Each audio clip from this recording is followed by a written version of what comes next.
নবীর জামানায় নবী আমার দিন দুনিয়া বাদশা হাবিবুল্লাহ নবী জনাবে মুহাম্মদুর রাসূলুল্লাহ সাল্লাল্লাহু আলাইহি ওয়াসাল্লাম নবী আমার হায়াতে জিন্দেগিতে বেঁচে রয়েছেন। আমল না করলে কি হতে পারে, কি ক্ষতি হতে পারে ও মুসলমান, সেটাই বলার জন্য এই হাদিসটা আমি আপনাদের কাছে এনেছি। আল্লাহ নবী হায়াতে জিন্দেগিতে নবী আমার বেঁচে রয়েছেন, এমন সময়ে আল্লাহ নবীর নূরের কান মোবারকে একজন মুসলমানের মৌতের সংবাদ আল্লাহর নবীর কানেতে চলে আসে। আল্লাহ নবীর কানে যখন ওই মুসলমানের মৃত্যুর সংবাদ চলে আসে, আল্লাহ নবীর কাছে জানাজার জন্য ঘোষণা দেওয়া হয়, নির্দিষ্ট সময়ের কথা জানিয়ে দেওয়া হয়।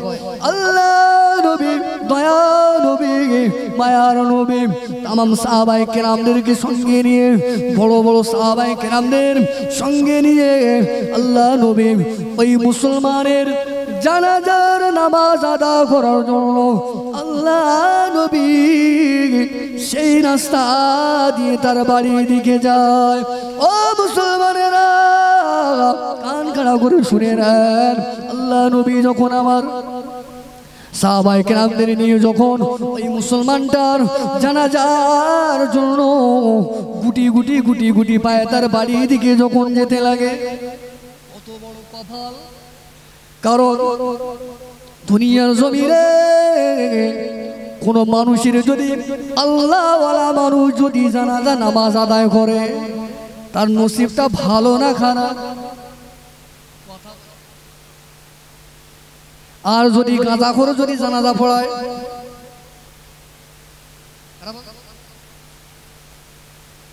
আল্লাহ নবী জানাজা আদায় করবেন, জানাজা পড়াবেন, নবী হবে ইমাম আর মুক্তাদি হবে বড় বড় সাহাবায়ে কেরাম। তাহলে বোঝেন কত বড় নসিব তার ছিল। এজন্য শরিয়াতের একটা মাসালা হলো, মৃত ব্যক্তির জন্য জানাজার নামাজ সর্বপ্রথমে সেই পড়াবে তার নিকটাত্মীয়। এরপরে যদি নিকটাত্মীয় যদি না থাকে, মৃত ব্যক্তির জানাজার নামাজ কামিল বুজুর্গ মানুষ দিয়ে পড়ানো বড় ভালো কাজ। আল্লাহ নবী দিনের নবী মায়া নবী রহমতে নবী আমার গুটি গুটি গুটি পায়ে সাহাবায়ে কেরামদের নিয়ে মদিনার ওই মুসলমানের জানাজার জন্য নবী আমার যেতে লাগলেন।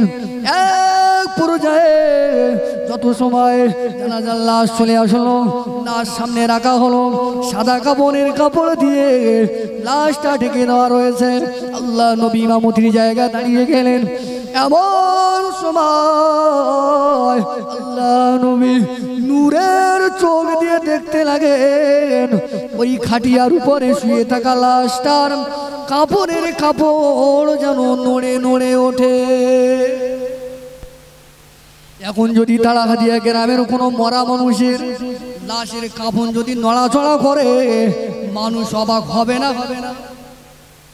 ভয় করবে? আল্লাহ নবী আমার নূরের চোখ দিয়ে যখন ওই লাশটা যখন কাফনটা নড়াচড়া করতে দেখে, নবী আমার এমন সময় সাহাবায়ে কেরামদের বলতে লাগেন, ও সাহাবারা, আমি রাসূলুল্লাহ জানিয়ে দিয়ে দিলাম, এই মৃত ব্যক্তির কাফনের কাপড় থেকে মুখটা একটু মুক্ত করে দাও, মুখটা একটু খুলে দাও। আল্লাহ নবী আমার যখন সাহাবায়ে কেরামদের এই নির্দেশ দিয়ে দিলেন, আল্লাহ নবী সাহাবায়ে কেরামেরা ওই মৃত ব্যক্তির মাথাটা যখন কাফন দিকটা যখন মাথার দিকটা যখন খুলে দিয়ে কাফনের কাপড় যেমন যখন একটু সরিয়ে দিল, কিতাবের ভিতরে এসেছে দেখা যায় ওই মৃত ব্যক্তির শরীরটা নড়ার কারণ হলো, কাফনের কাপড় নড়ার কারণ হলো ওই মৃত ব্যক্তির শরীরে একটা অচেনা অজানা বিষধর বিষাক্ত সাপ পেঁচিয়ে পেঁচিয়ে পেঁচিয়ে ওই মরা ব্যক্তির মুখে সবল মারে, দংশন করে, আর মুখ থেকে গোস্ত তুলে চিড়ে চিড়ে খায়। আচ্ছা ভাই বলবেন, আল্লাহর নবী জানাজে পড়াতে গিয়েছে আর সাপ নবীর সামনে মরা ব্যক্তির লাশ খাচ্ছে, এটা শুনেছেন তো? আচ্ছা এই পৃথিবীর জমিনে নবীর থেকে আর কি কেউ শ্রেষ্ঠ আছে? যদি বলে নবীর থেকে শ্রেষ্ঠ, একমাত্র তিনি তো স্রষ্টা আল্লাহ আল্লাহ, কিন্তু আল্লাহর সৃষ্টি হলেন নবী, আর আল্লাহর সৃষ্টির উত্তরে আমার নবীর থেকে উদ্ধার কেউ নেই। একবার জোরে বলুন সুবহানাল্লাহ। সেই নবী জানাজায় রয়েছে, সেই নবীর সামনে বিষাক্ত অজানা অচেনা সাপ দংশন করছে আর মুখ থেকে গোশত তুলে তুলে খাচ্ছে। আওয়াজ কিছু বোঝা যাচ্ছে? ও নবীর আশিকেরা, নবী পাকের দিওয়ানারা, ভুল আমার বুঝবেন না। আল্লাহ নবী দিন দুনিয়া বাদশা হাবিবুল্লাহ গে, নবী জনাবে মুহাম্মদুর রাসূলুল্লাহ গে সাল্লাল্লাহু আলাইহি ওয়াসাল্লাম, নবী আমার যখন ওই জায়গাতে দাঁড়িয়ে রয়েছেন, আল্লাহ নবীর সামনে যখন ওই সাপটা যখন ওই মৃত ব্যক্তি মুসলমানের যখন শরীরে দংশন করে আর কিনা গোশতগুলো তুলে তুলে খুবলে খুবলে যখন খাওয়া শুরু করেছে, এই দৃশ্য দেখে আল্লাহ নবীর নূরের চোখ দিয়ে আল্লাহর কথা মনে করে চোখ দিয়ে পানির টুসা গড়িয়ে যায়। জোরে বলুন সুবহানাল্লাহ। নবী আমার বেগুনা নবী, আমাদের নবীর আগে পরে জিন্দেগির কোনো গুনাহ নাই, সেই নবী ওই দৃশ্য দেখে কাঁদে।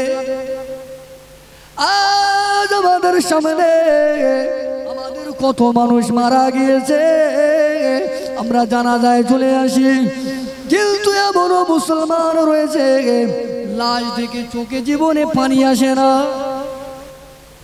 আল্লাহ নবী আমার, নূরে নবী আমার যখন এইভাবে কান্নাকাটি করতে শুরু করে দেয়, এমন সময় হযরতে আবু বকর সিদ্দিক রাদিয়াল্লাহু তাআলা হুজুর যখন লক্ষ্য করে দেখে ওই সাপটা ওই মৃত ব্যক্তির গোশতগুলো খায়, হুজুর আর থাকতে না পেরে আল্লাহ নবীর চোখে পানি দেখে বড় একটা মারার জন্য লাঠি নিয়ে ওই সাপের দিকে এগিয়ে যায়।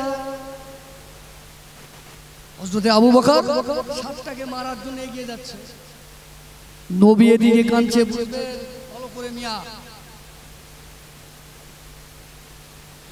এমন সময় ওই সাপটা ঝরঝর ঝরঝর করে কাঁদতে শুরু করে দেয়।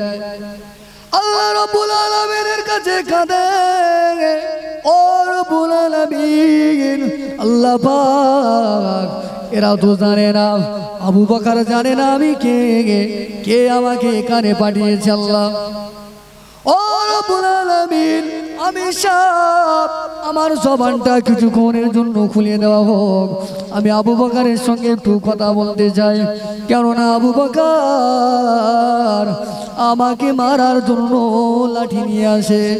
ও রাব্বুল আলামিন, আপনার নবী দাঁড়িয়ে দাঁড়িয়ে কাঁদে, আপনার নবীর সঙ্গে একটু কথা বলার মতন আমি সাপ, আমাকে আল্লাহ ক্ষমতা দেওয়া হোক। এইভাবে ওই সাপটা আল্লাহর দরবারে অজার সুরে নড়াচড়ি করতে থাকে, কাঁদতে থাকে মুসলমান। এমন সময় আমার আল্লাহ পাক ওই সাপের জবান খুলে দিলেন। আর সুবহানাল্লাহ, ওই সাপ যখন তার জবান আল্লাহ খুলে দিলেন, সঙ্গে সঙ্গে ওই সাপটা ওই জায়গাতে দাঁড়িয়ে দাঁড়িয়ে ওই মরা ব্যক্তিটার ডেড বডির উপর থেকে আমার নবীকে লক্ষ্য করে বলতে লাগেন, সবাই বলুন আশহাদু আল্লা ইলাহা ইল্লাল্লাহু ওয়াহদাহু شريك له وأشهد أن سيدنا ونبينا ومولانا محمدا عبده ورسوله ও মুসলমানেরা ওই সাপটার সঙ্গে সঙ্গে আল্লাহ নবীকে সাক্ষ্য দিয়ে বলতে লাগলেন ইয়া রাসূলুল্লাহ ইয়া হাবিবাল্লাহ বিয়াদুবি নেবিল্লাহ আপনারা আমাকে দুনিয়ার কোনো সাপ মনে করবেন না আপনারা আমাকে কেউ দুনিয়ার কোনো সাপ মনে করবেন না আমি হলাম আল্লাহ পাকের পক্ষ থেকে পাঠানো একটা গজবের সাপ আমি হাজির হয়ে গিয়েছি ইয়া রাসূলুল্লাহ আমি জানি আপনি বলেন আল্লাহ নবী আপনি বলেন দিন দুনিয়া বাদশাহ আপনাকে সৃষ্টি না করলে আল্লাহ পাক কিছু সৃষ্টি করতেন না কিছু বানাতেন না আমি আপনারই পরে ঈমান আনলাম কিন্তু এই মানুষটার কাছে আল্লাহ পাক সাজা দেওয়ার জন্য গায়েবী ভাবে ওর টেডি বেডির উপরে আমার আল্লাহ পাক পাঠিয়ে দিয়েছে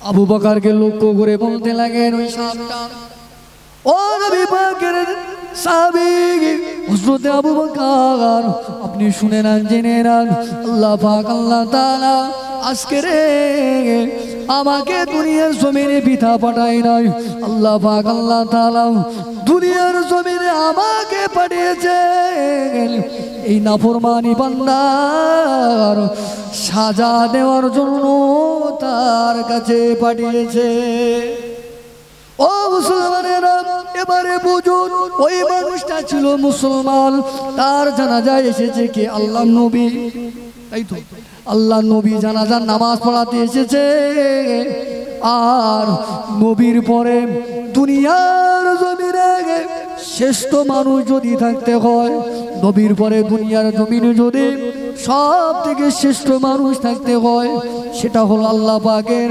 নবী পাকের সাহাবায়ে কেরামেরা সেই সাহাবায়ে কেরামেরা ওই ব্যক্তির জানাজা এসেছে নবী হলেন ওই জানাজার ইমাম সাহাবায়ে কেরামেরা হলো জানাজার মুক্তাদি এখন বুকে গাঁট দিয়ে বলুন এত বড় নসিব এত বড় কপাল পাওয়ার পরেও ওই মৃত ব্যক্তির শরীর থেকে ওই আযাবে জাহান্নামের সাপ কি কারণে এসেছে এবারে আপনারা বলেন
এখন যদি তাড়াহাদিয়া গ্রামের কোনো মরা মানুষের লাশের কাফন যদি নড়াচড়া করে মানুষ অবাক হবে না ভয় করবে আল্লাহ নবী আমার নূরের চোখ দিয়ে যখন ওই লাশটা যখন কাফনটা নড়াচড়া করতে থাকে নবী আমার এমন সময় দুরূদ শরীফ পড়ি আল্লাহুম্মা সাল্লি আলা সাইয়্যিদিনা وعلى آل سيدنا নবী পাকের আশিকেরা কেরামের কোনো যে কথা আমি আপনাদের কাছে বোঝাতে চাই, আল্লাহ নবী ওই ব্যক্তিটার জানাজার জন্য নবী স্বয়ং নিজে গেলেন, আল্লাহ নবী সাহাবায়ে কেরামেরা গেলেন, কিন্তু তারপরেও কিতাবের ভিতরে এসেছে ওই ব্যক্তির ডেড বডির উপর থেকে ওই সাপ গেল না, ওই সাপ সে গোস্ত খাওয়া বন্ধ করলো না। ও মুসলমানেরা, ভুল আমার বুঝবেন না। এমন সময় থেকে আল্লাহ নবী দরবারে আল্লাহ পাকের বড় ফেরেশতা জিবরাইল আমিন আলাইহিস সালাম হাজির হয়ে গেলেন। জিবরাইল ফেরেশতা এসে আল্লাহ নবীকে সালাম দিয়ে দিলেন, ইয়া রাসূলুল্লাহ গে, ইয়া হাবিবাল্লাহ, আজ আপনি যে ব্যক্তির জানাজার নামাজে এসেছেন, যে ব্যক্তিটার জানাজা আদায় করার জন্য এসেছেন, এই ব্যক্তিটার শরীরের উপরে যে বিষাক্ত সাপ রয়েছে, এই সাপটা দুনিয়ার অন্য কোনো সাপ নয়, এই সাপটা হলো আল্লাহ পাকের আযাবে জাহান্নামের সাপ। আল্লাহ নবী এমন সময় ওই সাপটাকে জিজ্ঞাসা করতে লাগলেন, ও সাপ রে, আমি রাসূলুল্লাহ তোমাকে জিজ্ঞাসা করি সাপ রে, কি কারণে এই ব্যক্তিটার উপরে তুমি আযাব দিতে এসেছো? দুনিয়ার জমিনে কি এমন অপরাধ করেছে যে অপরাধের কারণে এই ব্যক্তিটার উপরে সাজা নেমে এসেছে?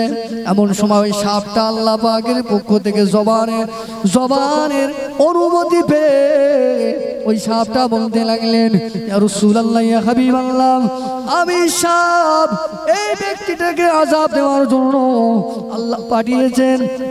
এই ব্যক্তির জীবনে বড় বড় 3টি গুনাহ ছিল, ওই 3টি গুনার কারণে এর উপরে আযাব দেওয়ার জন্য আল্লাহ পাঠিয়েছে। আল্লাহ নবী বলতে লাগলেন, ও সাপরে, কি কারণে এই ব্যক্তিটার কোন অপরাধের কারণে আযাব হবে?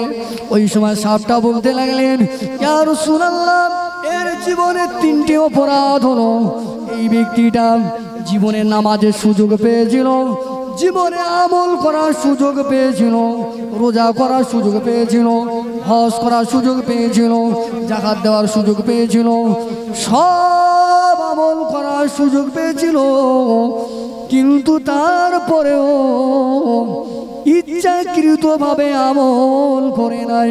গাফিলতি করার কারণে, 1 নাম্বার কারণ, এই গাফিলতি করে আমল না করার কারণে আল্লাহ পাকে আযাব দেওয়ার জন্য আমাকে পাঠিয়েছে।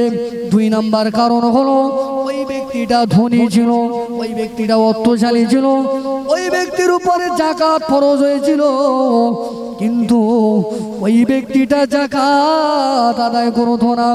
3 নাম্বার কারণ হলো ওই ব্যক্তিটার কানে আলেম ওলামাদের ওয়াজ নসিহত আসতো, শরিয়াতের আদেশ নিষেধের বাণী ওর কানে যেত, ও সব আলেমের ওয়াজ শুনতো, নসিহত শুনতো।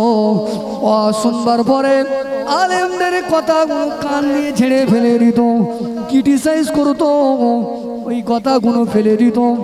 এই জন্য আলেমদের কথা শুনে আমল করে রে, আলেমদেরকে সম্মান করতো না, আলেমদেরকে গুরুত্ব দিত না, আলেমদের কথাগুলোকে মানত না, শুনতো না। এই 3টি বড় বড় অপরাধের কারণে আল্লাহ পাক কিয়ামত পর্যন্ত এর কবরে আযাব দেওয়ার জন্য আল্লাহ আমাকে পাঠিয়েছেন। সুতরাং আপনাকে জানাজার জন্য এনেছে ঠিকই, আপনি জানাজা আদায় করুন, আপনি জানাজা পড়িয়ে চলে যান, সাহাবায়ে কেরামদের নিয়ে দোয়া করে চলে যাবেন, যান জানাবে জানাজা আদায় করবেন, করেন, কিন্তু জেনে রাখবেন এই পাপীর জন্য আপনার দোয়া আল্লাহ পাক কবুল করবে না, আর জন্য নাজাত আল্লাহ দেবে না, কবুল করবে না।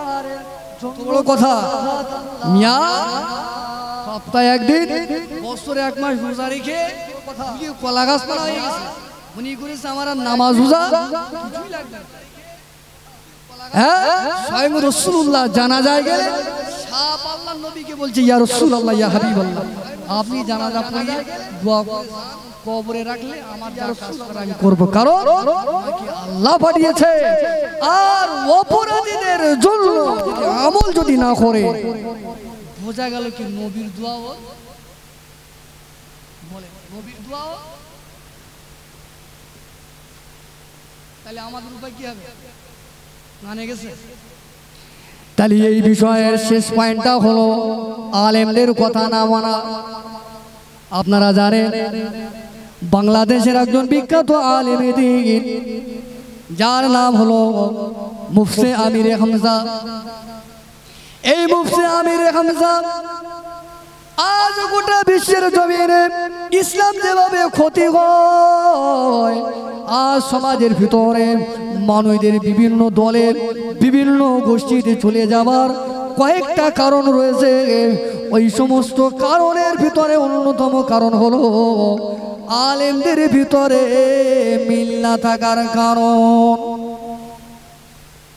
কেউ বলে ও কাফের, কেউ বলে ও মুনাফিক, এ বলে ওর পিছনে নামাজ হবে না, এ বলে ওর পিছনে হবে না, ও বলে ওর পিছনে সেই হবে না। এই করে করে ফতোয়া লাগিয়ে লাগিয়ে লাগিয়ে লাগিয়ে মুসলমানদের এক ছাতার নিচে থেকে আজকের মুসলমানেরা বিভিন্ন দলে ভাগ হচ্ছে না, হয় না। বাংলাদেশের মুফতি আমির হামজা, আমি তার নিয়ে দালালি করতে আসি নাই। আমার বলা উদ্দেশ্য তিনি যে মতেরই আলেম হোক, তিনি যে মত পথ মানেন না কেন, তিনি তো একজন আল্লাহর জমিনে আল্লাহর আলেম বান্দা, হাক্কানি আলেম বান্দা, একটা যোগ্য আলেম বান্দা। কিন্তু বাংলাদেশের জমিনে দেখা গিয়েছে কিনা ওই দেশেতে যত বড় বড় আলেম রয়েছে ওরা যখন হকের বাড়ি, ওরা যখন সত্য কথা, ওরা যখন শরিয়াতের পক্ষে, যখন ওরা যখন নবী পাকের রেখে যাওয়া আমানত গুলো হক ভাবে সঠিকভাবে যখন প্রচার করা শুরু করে দেয়, ওই সময়ে ওই দেশের জালেম বাদশা তখন কিনা ধরে ধরে ধরে ধরে চরিত্রে, ওনার চরিত্রে আঘাত লাগে আর ধরে ধরে ওদেরকে জেলে দেয়। পৃথিবীর জমিনে নবী আমার জানিয়ে দিয়ে দিলেন, এই দুনিয়ার জমিনে আমি রাসূলুল্লাহ, আমি কিয়ামত পর্যন্ত থাকবো না। আমি রাসূলুল্লাহ আমার পরে দুনিয়ার জমিনে আমি রাসূলুল্লাহ আমার ওয়ারিস হিসাবে আমার হাক্কানি ওলামা আলেম বান্দাদের রেখে দিয়ে গেলাম। আমার সাহাবীরা, আমার উম্মতেরা, তোমরা যদি নিজেরাও যদি সঠিক পথে থাকতে চাও, আমি রাসূলুল্লাহ আমার সুন্নাত, আল্লাহ পাকের কোরআন এবং আমার আলেম ওয়ারিসদের ফলো করে তোমরা চলবে। আবার আরেকটা বিষয় দেখা যাচ্ছে, মাজায় পড়ে দেখছেন আপনারা, আমি আবার এখানে বিরোধী নাই, যেটা মাসলাক যার কাছে আছে তার, যিনি যে মতের উপরে আছেন তিনি সেই মতের উপরে থাকবেন।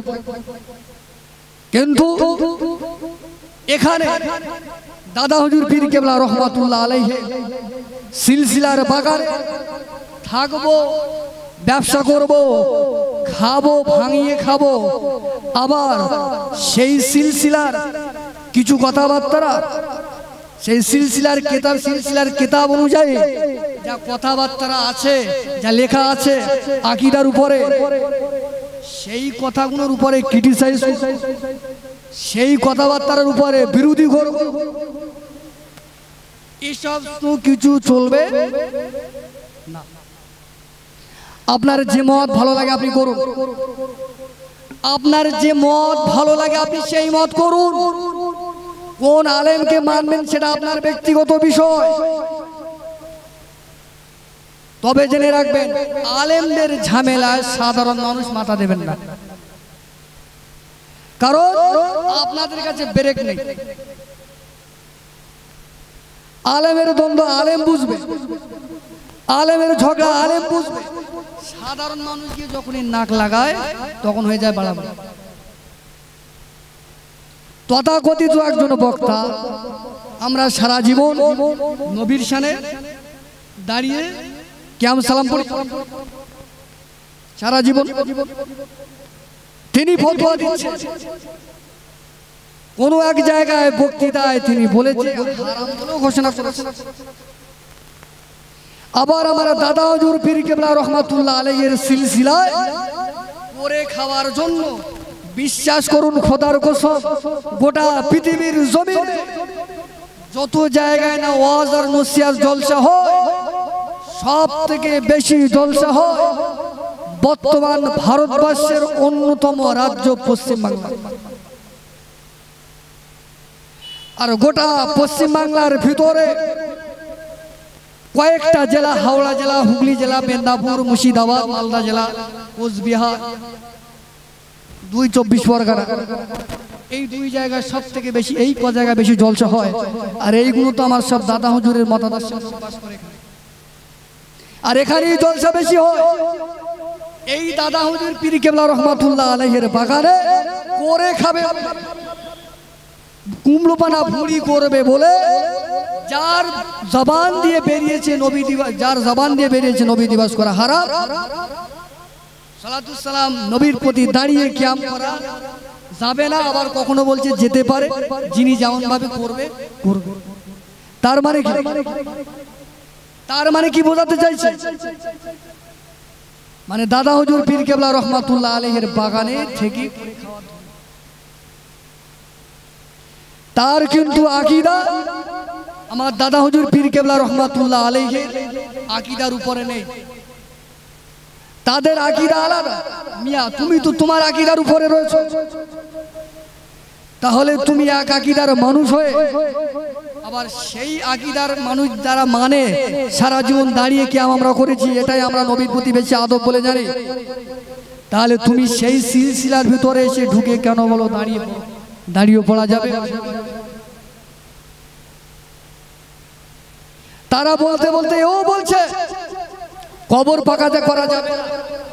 একটা মানুষ প্রকাশ্য সুদ খাচ্ছে, জেনা করছে, ব্যভিচার করছে, খুন খারাপিতে লিপ্ত, মেরে নেওয়া, কেড়ে নেওয়া, চিটিংবাজি করা, ধাপ্পাবাজি করা, তোলাবাজি করাতে লিপ্ত রয়েছে, প্রকাশ্য গুনার কাজের ভিতরে লিপ্ত রয়েছে। তুমি ওলি সাহেব তোমার সেখানে ফতোয়া নেই? একটা মানুষ নবীর মহব্বতে দাঁড়িয়ে সালাম পড়বে, তুমি তার কাছে ফতোয়া চালাচ্ছ কেন? তুমি সেই সুদখোরের বিরুদ্ধে ফতোয়া লিখে ফতোয়া চালিয়ে তাকে সুদ থেকে বিরত করাও না। এ তো নবীকে আদব করছে। তারাও বলতে বলতে আবার বলছে মাজার উঁচু করা বেদাত, মাজার করা যাবে না, হারাম শিরক। ও মিয়া জানে না শিরকটাই কি। তাবলীগ জামাতের একজন বড় আলেমে দ্বীন পাকিস্তানে জানার বাড়ি আপনারা জানেন, আল্লামা তারিক জামিল। তারিক জামিলের পুত্র ইন্তেকাল হয়ে গেছে গত কয়েকদিন আগে। খোঁজ নিয়ে দেখেন যারা ফতোয়াবাজারি করছে, আমি হাদিস, কোরআন, ইজমা, কিয়াস, জ্ঞানদৃষ্টির দলিলটা বাদ দিলাম, তারা যে তাদের করে করে চিল্লায়, তারা কি একবারও খবর নিয়ে দেখেছে? মাওলানা আল্লামা তারিক জামিল তানার পুত্র মারা গিয়েছে, আর তাদের দলের নাম করে কিছু মানুষ যারা ফতোয়া চালায় কবর পাকা করা যাবে না, মাজার করা যাবে না, তাদের দলের বড় আলেম তার ছেলের কবর পাকা। কি বুঝলেন? তাদের দলের বড় আলেম তার ছেলের জন্য মাজার কবর তৈরি করে কবর পাকা করছে। তাহলে বোঝা গেল ও মিয়া ও মলি সাহেব না উধার না ইধার, না উধার না ইধার, মানে ওদেরও না আমাদেরও না, অন্য অন্য এর ভিতরে ঢুকে গোজামিল দিয়ে আমার আপনার আমাকে শেষ করে দেওয়ার একটা চক্কর। নবী পাকের আশিকেরা ভুল আমার বুঝবেন না, আমার আলোচনা ওদিকে ছিল না। আল্লাহ নবী দুনিয়া বাদশা হাবিবুন নাগে নবী পাক আমার হাদিস পাকের ভিতরে বললেন, ও আমার সাহাবীরা, আমি রাসূলুল্লাহ জানিয়ে দিয়ে দিলাম এই দুনিয়ার জমিনে আল্লাহ পাক আল্লাহ তাআলা প্রত্যেকটা আদম জাতের প্রত্যেকটা বনি আদম সন্তান অর্থাৎ আমার আপনার আমাদের উপরে আল্লাহ একটা বড় দায়িত্ব দিয়েছে। ওই দায়িত্বটা যথার্থভাবে পালন করার কথা আল্লাহ পাক কোরআনের ভিতরে বললেন, হাদিসের ভিতরে বললেন। ও মুসলমানেরা, আমরা যেমন আজকের সংসারের ব্যাপারে বিশেষ ভূমিকা দায়িত্ব পালন করি, কাজের ব্যাপারে ভূমিকা পালন করি, মাঠের ব্যাপারে ভূমিকা পালন করি, অফিসের ব্যাপারে ভূমিকা পালন করি, গ্রামে নেতাগিরি করার জন্য ভূমিকা পালন করি, আজকের সব জায়গায় আমরা নিজেদেরকে ভূমিকা পালন করি, নিজেদেরকে জাহির করতে চাই। আল্লাহ নবী বললেন, সাহাবীরা, প্রত্যেকটা বনি আদম সন্তান প্রত্যেকটা মানুষ সবাই দায়িত্বশীল। ও মুসলমানেরা, দুনিয়াবি ক্ষেত্রে সব জায়গায় দায়িত্ব পালন করা হলো। গাড়ি ছিল না, দায়িত্ব পালন করে মেহনত করে গাড়ির ব্যবস্থা করলাম, জমি জায়গা বিল্ডিং বানালাম, সব কাজের দায়িত্ব নিয়ে একে একে সব পালন করলাম, সব দায়িত্ব পালন করলাম মুসলমান। কিন্তু বুকে হাত দিয়ে একবার বলুন, কবরের ব্যাপারে আখিরাতে বাঁচার জন্য আপনি দুনিয়ার জমিনে নিজ নিজ দায়িত্ব হিসাবে পালন করে নেক আমল করতে পেরেছেন বলে মনে হয়? তাহলে আগের ঘটনা দ্বারাও এটা বোঝা গেল এই দুনিয়ার জমিনে আমল না থাকলে বাঁচা যাবে না। আল্লাহ কোরআনও বললেন, নবী হাদিসও বললেন। আবার এই হাদিস দ্বারা জানা গেল আমাদের সবার দায়িত্ব রয়েছে। ওই দায়িত্বের ভিতরে যদি দায়িত্বগুলো হিসাবে নেক আমল যদি পালন না করে দুনিয়ার জমিন থেকে বিদায় নেই, জেনে রাখবেন দুনিয়া যেমন দায়িত্ব পালন না করলে সংসারের ক্ষেত্রে হাতে ফকিরের ঝোলা উঠবে, ভিক্ষের ঝোলা যেমন উঠবে, মুসলমান পরকালের ব্যাপারে যদি আপনি দায়িত্ব পালন করে মেহনত না করে আপনি যদি মাইয়েত হয়ে যান, মারা যান, কবরে চলে যাওয়ার পরে আপনার হাতে ফারিস্তারা জাহান্নামের মারির থলে ভিক্ষার ঝুলি দিয়ে দেবে।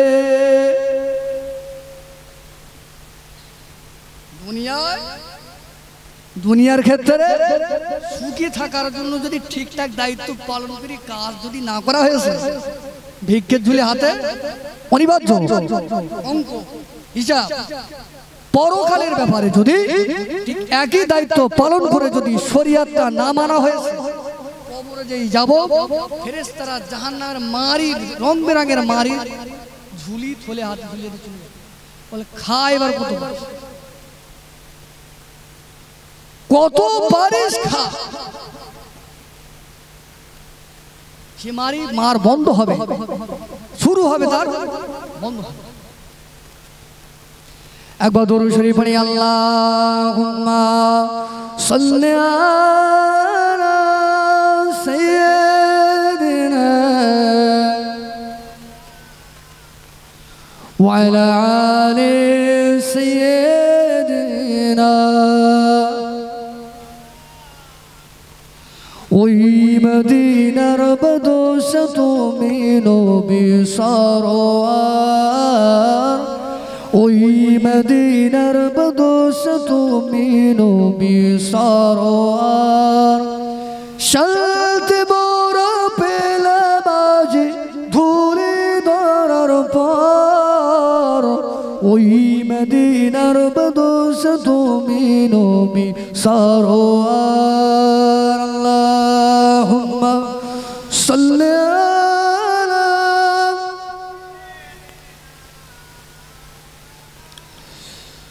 ওয়া আলা আলি সাইয়্যিদিনা। তোমার সাথে সাহাবা বিজয় করলো পাক্কামা, তোমার নূরের ওসিলায় ধুলিয়া যে আলো হয়, তোমার নূরের ছোঁয়া লেগে ঘুচলো অন্ধকার, ওই মদিনার বদোশ তুমি নবী সরোয়ার ওই মদিনার বদোশ তুমি নবী সরোয়ার আল্লাহুম্মা সাল্লি আলা সাইয়্যিদিনা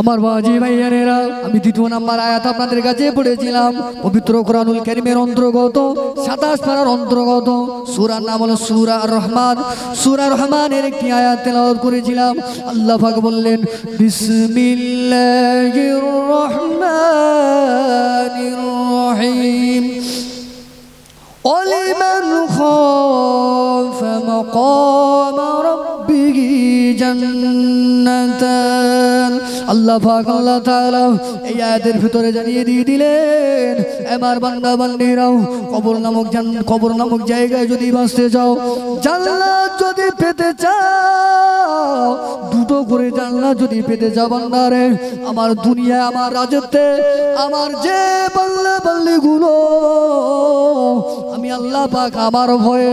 আল্লাহ পাক আমার ভয়ে রাতের বেলা না ঘুমিয়ে আরামের বিছানায় মাথা না দিয়ে রাতের বেলা না ঘুমিয়ে আমি আল্লাহ পাক আমাকে মহব্বত করে আমাকে স্মরণ করে সারাটা রাত নামাজের জন্য দাঁড়িয়ে দাঁড়িয়ে দিন রাত পার করে দেয় সারাটা রাত দাঁড়িয়ে দাঁড়িয়ে কাটিয়ে দেয় সারা রাত সিজদা করে কাটায় আমি আল্লাহ পাক জানিয়ে দিয়ে দিলাম ওই সমস্ত বান্দাদের জন্য ওই সমস্ত বান্দীদের জন্য আমি আল্লাহ পাক দুটো জান্নাত দিয়ে দেব আর যদি সুবহানাল্লাহ মুসলমানের আজকের আমাদের সারা রাত ধরে আমল নামাজ পড়া তো দূরের কথা সপ্তাহে একদিন জুমাবারে করে শুক্রবারে করে মসজিদে মুসলমানকে পাওয়া যায় না মাসলার কিতাবের ভিতরে এসেছে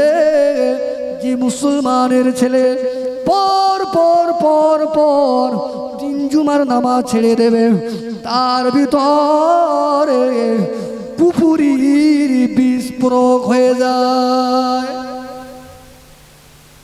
ও মুসলমানেরা আয়াত থেকে তাহলে বুঝতে পারলাম আল্লাহর ভয়ে আমাদেরকে কাঁদতে হবে আল্লাহর ভয়েতে আজকের নামাজের মুসাল্লায় দাঁড়িয়ে যেতে হবে আল্লাহ পাক পবিত্র কোরআনুল কারীমের ভিতরে বললেন বান্দা তোমরা গুনাহ করেছো পাহাড় পরিমাণ গুনাহ করেছো এবার বান্দারে নিরাশ হয়ে যাস না বান্দারে আমি আল্লাহ পাক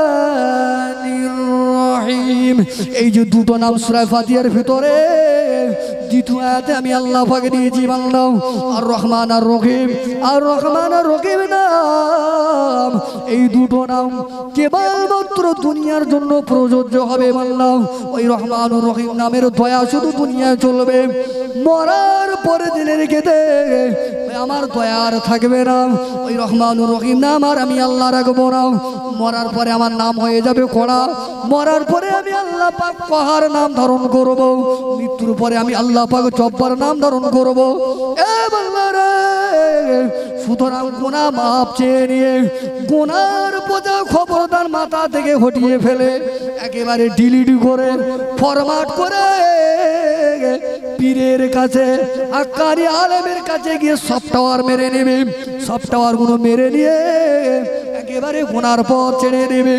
যদি তুই খালেস নিয়েতে তওবা যদি তুমি করতে পারো আমি আল্লাহ পাক জানিয়ে দিয়ে দিলাম বান্দা তোমার জীবনে যতই গুনাহ থাকুক না কেন যতই গুনাহ থাকুক না কেন বান্দারে আমি আল্লাহ পাক এমন একজন ওই আল্লাহ আমি আল্লাহ পাক এমন একজন ওই রহমান তোমার জিন্দেগীর সব গুনাহ ক্ষমা করে দেব সুতরাং এই জায়গা থেকে গোনা খালি করে দেবে তার মানে বোঝা গেল গোনা নিয়ে গেলে কি বিপদ আর ওই বিপদ শুরু হবে শেষ ও ও মুসলমানেরা, আজ আমাদের ভিতরে গুনার কোনো সীমারেখা নাই। কি নারী আর কি পুরুষ, প্রতিটা সকাল তার হচ্ছে গুনাহ দিয়ে সকাল শুরু হয় আর রাত শেষ হয় মুসলমানের গুনাহ দিয়ে শেষ হয়।